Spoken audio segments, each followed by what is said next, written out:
Bonjour à tous. Alors on se retrouve aujourd'hui pour une nouvelle vidéo où je voudrais parler donc avec vous du nombre de repas que vous devez prendre tous les jours.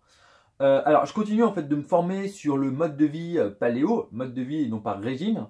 Et voici en fait, je trouve qu'il est finalement plein de bon sens ce régime et qu'il faudrait vraiment essayer de s'en approcher au maximum. Et l'objet de la vidéo du jour en fait c'est de vous parler du nombre de repas. Je prends mes notes en fait ici. Et voilà, le nombre de repas, en fait, au final, donc je disais, en fait, je continuais de me former et tout.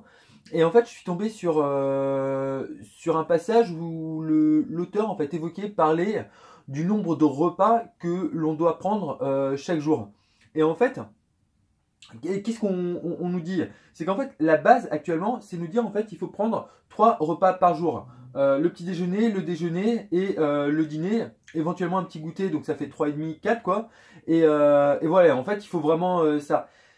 Mais je suis sûr et certain que vous comme moi, après je vais vous donner des arguments, hein, mais vous comme moi, il y a plein de fois où on n'a pas forcément faim. Et pourquoi à ce moment-là, en fait, aller continuer en fait de se charger en nourriture. En plus, si ça se trouve, c'est de la nourriture en fait qui est épaisse, qui demande encore plus de temps à digérer. Pourquoi en fait aller chercher ça alors que finalement on n'en ressent pas le besoin? Votre corps vous dit non, mais là tu n'as pas faim. Pourquoi en fait aller essayer de faire ça?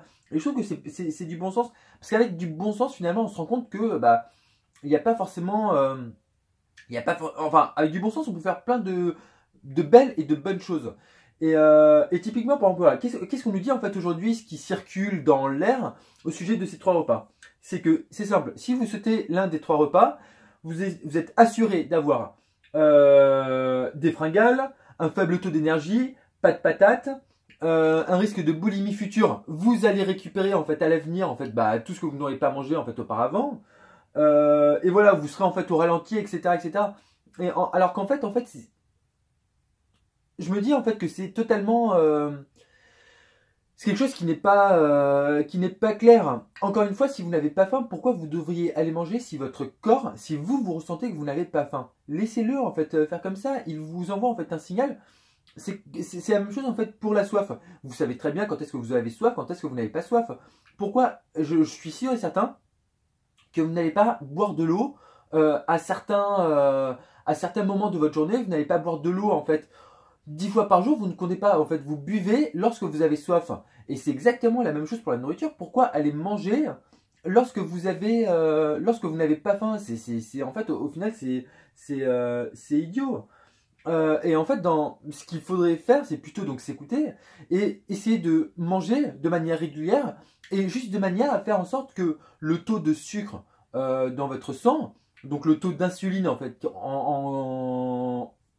le taux d'insuline qui est en place dans votre corps, dans votre sang, eh ben, il soit toujours stable tout au long de votre journée. C'est juste ça en fait le plus important. Après que vous mangiez en fait 2, 3, 4 ou un repas avec des jeunes, a priori il est où le problème? Un autre truc auquel ça me fait penser, c'est que le nombre de jeûnes, a priori, même en fait de faire des petits jeûnes comme ça ponctuels comme ça de temps en temps, a priori en fait c'est recommandé pour voilà pour aider en fait son corps, son métabolisme. Pourquoi en fait aller chercher vouloir faire comme tout le monde? Encore une fois, en fait, la plupart des gens aujourd'hui se trompent.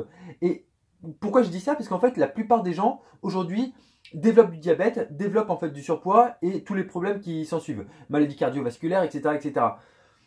Si on en est là aujourd'hui, c'est bien en fait qu'il y a quelque chose auparavant. Auparavant, il faut bien voir qu'il y a quelque chose auparavant qui fait que on